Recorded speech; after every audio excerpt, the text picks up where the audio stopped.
Қаншаға? 150. 150 теңге ма? Иә. Біреуін бере ғой.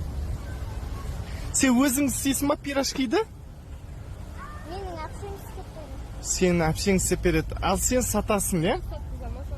Атың кім болады? Қымбат. Қымбат бола ма? Молодец. Неге қымбат? Қымбатқа сатпайсың? Қымбатқа сатсаң ешқайсысы алмай қояды ғой. Қымбат деп па? Изянса.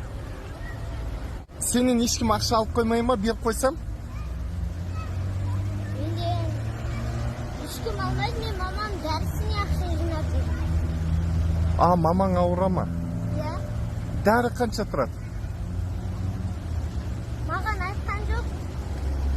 Мен мамаға көп дәрі алуым керек. Еще сіңілдерімнің жартысы да ауырады. Біз үйде 7 қызбыз. 7 қызсыңдар ма? Молодец, қымбат. Қымбат, мынау саған қара. Мына жерде 30 мың теңге бар. Бұл саған жарай ма?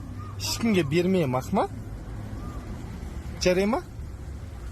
Қанша пирожки қалды мына жерде? 2 қалды. 2 пирожки алыңдаршы 150 теңгеден. Алыңдаршы? Ма, екеуін қайта той жейсіңдер. Каспий бар ма сенде? Каспийді айт. Екеуі беріп жатыр. Рахмет.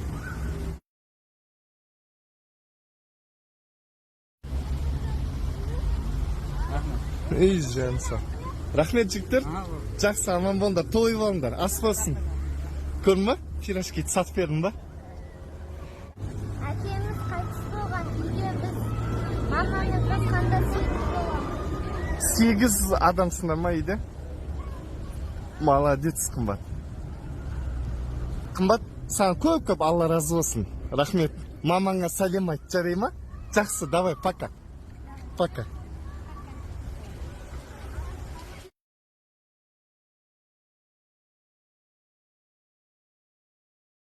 Осы аккаунтқа тіркеліп қойыңыздар, және инстаграмға тіркеліңіздер. Егер кім маған бір өтініш айтатын болса, инстаграмға жазып тіркелсеңіздер болады. Міндетті түрде төменде Каспий Голд тұр, ат салсаңыздар болады. Алла разы болсын баршаларыңызға, аман болыңыздар.